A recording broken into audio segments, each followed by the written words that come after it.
Welcome to JC Connect. Yesterday we discussed about different types of estimates and what kind of things we are using from each of the components of the building. And for example, floor, how we are considering it, what is the measurement that we all discussed. Uh, Today we'll discuss about some of the common relations used in building estimates. There, unless otherwise specified, these are some of the assumed data. If the data is not given to you, you have to assume that these are the relations, and these are some of the standard relations made by conducting experiments, regular experiments in your lab, and these are mentioned in your some of the IS codes also. So we'll go for the first one. If you take the mortar relations, mortar means cement and sand relations. If you take 120 cubic feet of a dry cement and sand, it will yield 100 cubic feet of wet. Means 120 cubic feet of dry cement and sand. If you take it and if you mix it, it will give you the 100 cubic feet of uh, that total volume. This is nothing but the volume. Second one is lime and sand mortars. So 113 cubic feet of dry lime and sand, it will yield to 100 cubic feet. So cement, lime and sand mortars. So 11 cubic feet of dry cement, lime and sand, it will yield so 100 cubic feet.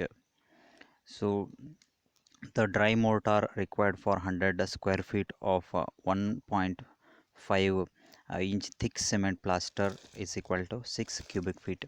So these are some of the standard relations. You have to use this much only, and it is the same for all the things. So normally by taking the cement as OPC, here we have to assume the cement as OPC, and the normal sand property is like based on uniformity coefficient Cu of 60, that you have to take it. And the lime the grade of it is 98.99% purity lime for all these relations. So cement concrete, so 150 cubic feet of dry your cement, it will yield up to 100 cubic feet of wet. So brickwork, if you take the brickwork, 100 cubic feet of brick masonry, if you are following it, the number of bricks, it will be 1350. And if you take in that we have to use a dry mortar of 30 cubic feet and wet mortar of 25 cubic feet. So second one is 100 square feet surface area using brick on bed. If you take that one, so number of bricks, it will be 360, and mortar, it will be 9 cubic feet. The third one is the 100 square feet surface area using brick on edge. The previous one, it is on the bed, and this one is on the edge. So total number of bricks is required, it is a 540, and the mortar, it is required 13 cubic feet. Maybe this you already studied in your um, 8th semester, but still we are revising it. So while during the calculations, you have to use all these things. Sometimes he will give or he may not give all these relations, but you should know how much it is required. Normally in the examination he will give it, but if he has not given, you have to assume it. Then uh, if you are calculating 100 square feet area, so if you are calculating the ingredients of 1 is to 1, what is this 1 is to 1 means? 1 is to 2 means, 1 is to 3 means. So cement, it will be 8 cubic feet, sand, it will be 8 cubic feet. So if you are taking 1 is to 2 ratio of this cement and sand mortars, you have to consider it as a 5 cubic feet of cement and 10 cubic feet of sand. If you are considering it for 1 is to 3, so it is 3.8 cubic feet of cement you have to take, and 11.4 cubic feet of sand you have to take it, and you have to mix it. So if I am saying it is 1 is to 1 or 1 is to 2, 1 is to 2, these are the relations. So when you are calculating it for earthwork, you have to use some of the labors, assuming one man working 8 hours per day with a lift up to lift the soil from the land. So it depends on the type of soil.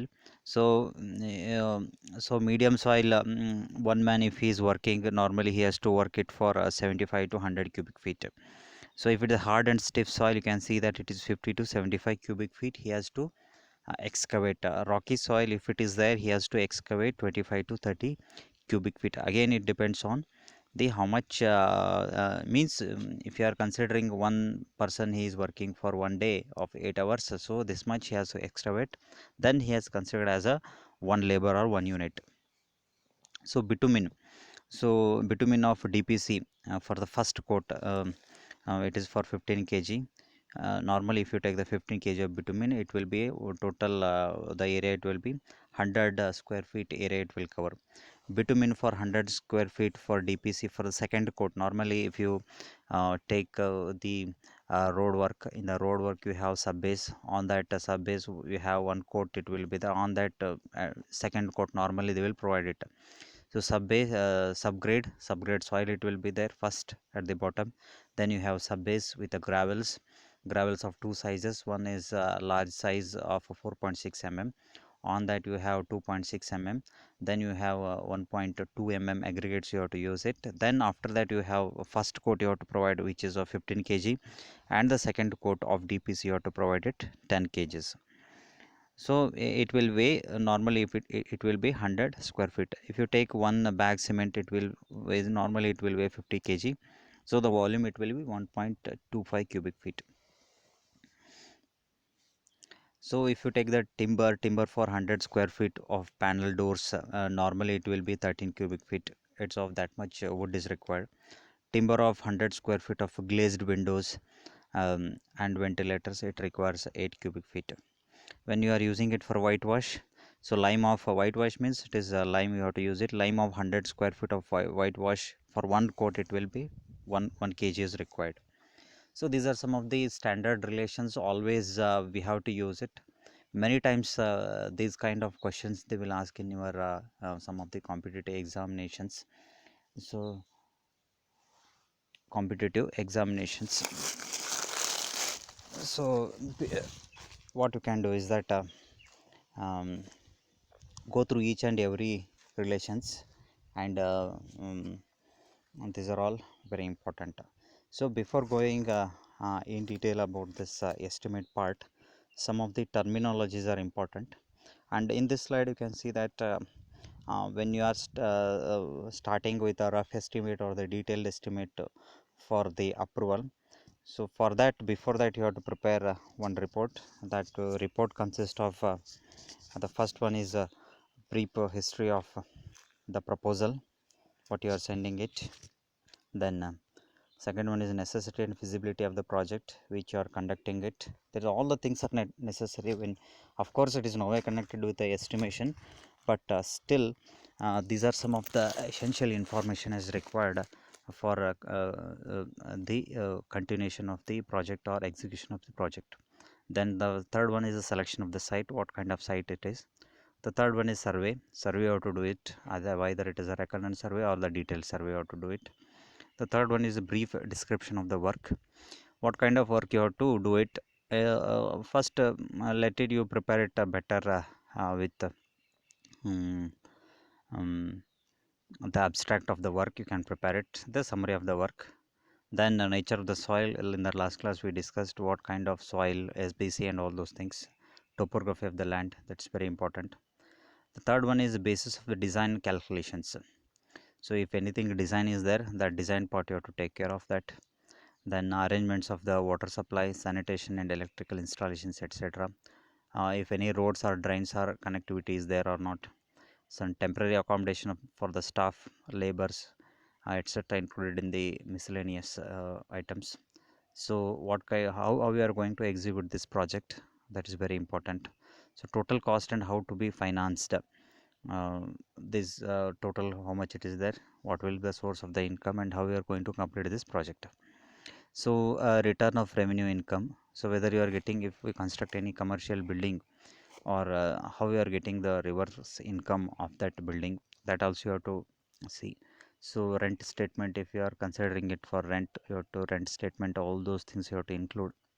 So time of execution, how much time is required to complete the a project. So before starting with the estimation of the building, all these things are required, and better we have to prepare on the project report. That project report consists of all these details in sub contents. So what subhead item of work? Normally, these are the technical terms you have to use when you are using it in the estimation part or in the civil engineering works. So first, the terminology is subhead items of the work. What is the subhead items of the work? Works like earthwork, concrete work, brickwork, etc. Under each subhead, there are different items of the work. Means this we can call it as a subhead items of the work, like earthwork, concrete, subsections, and sub work. That is subhead items. So this is sub work. A large project may consist of small buildings.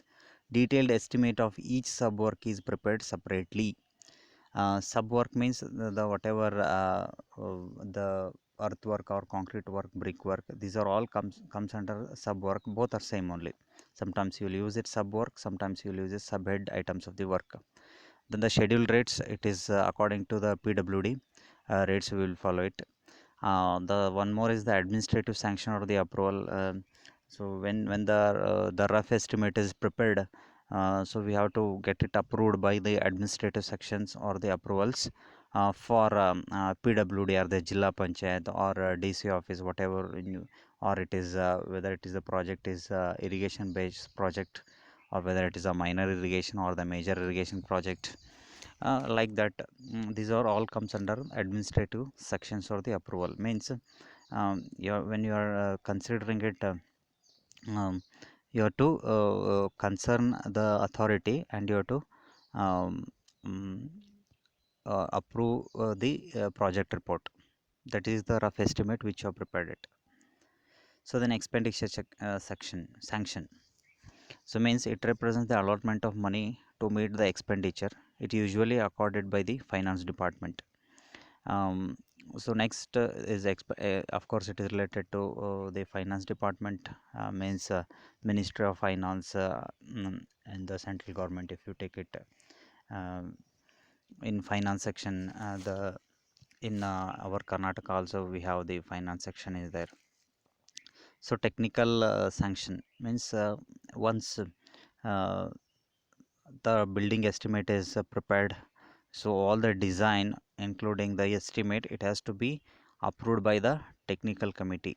So either the technical committee is from the department level, or it will be from the it will be verified from some of the third party inspection also.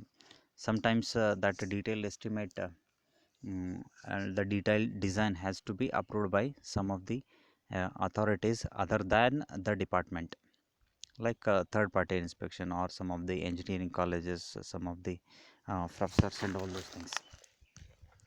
So then quantity survey, it means that estimating the quantity of different items of the work, that is nothing but the estimation. Then the plinth area, it is the build up cover area of a building, measured at floor level of any story by taking the external dimensions of the building at the floor level. Means it is the total external dimensions at the floor level, that is a plinth area. So floor area is means it is obtained after deducting the area of the walls from the plinth area. Plinth area means it is a total. So floor area means inner to inner. So the calculation area, it is the floor area of the verandas, passages, corridors, balconies, staircases, lifts, etc., which are used for the movements of the persons using the building. So it is further classified into horizontal and vertical sections. So carpet area, it is the useful area of the building. It is determined after deducting the circulation area, sanitary accommodations, kitchens, pantries, stores.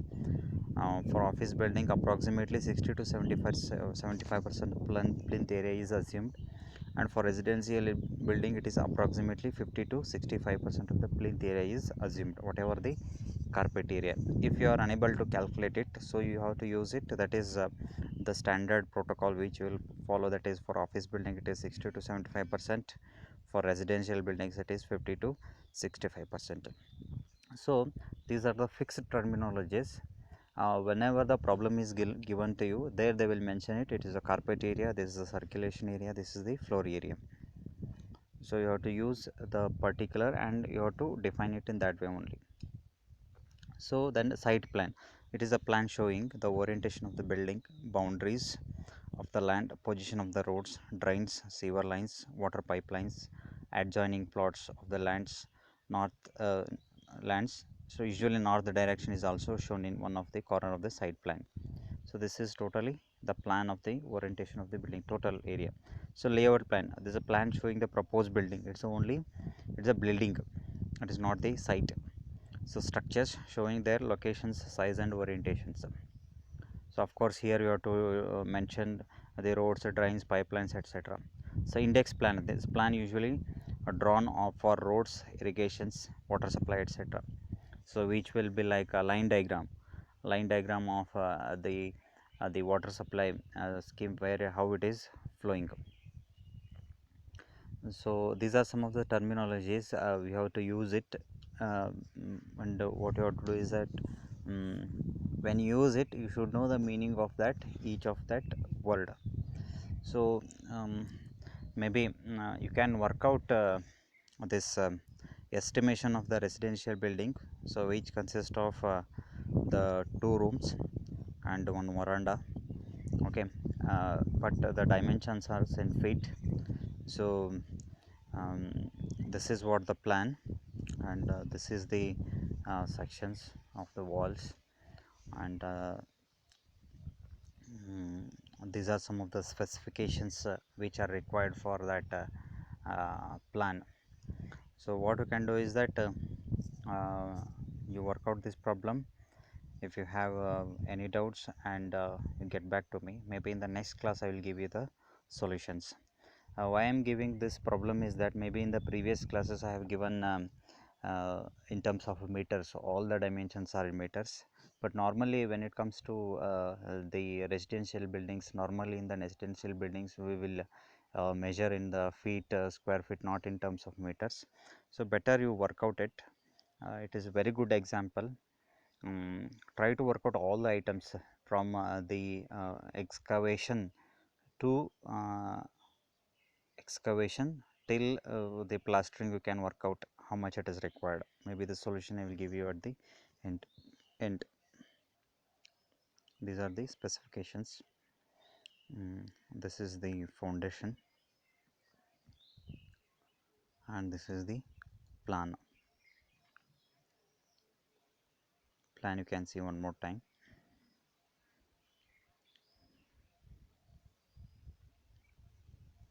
And the many information have supplied to you when you are calculating the earthwork excavation, how you have to consider it, what is the unit you have to consider it. When you are calculating the doors, how you have to calculate it, how you have to detect it. When you are calculating the total wall, so deduct the windows walls. Either you can use the center line method, or you can use the long wall or short wall method. Of course, in the previous classes, um, we solved in the some of the problems we solved it, that problems are in meters.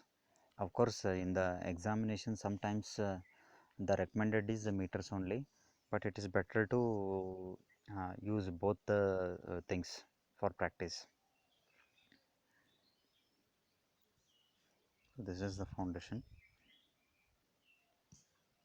and these are the some of the specifications for your reference. Okay, work out this problem. Thank you.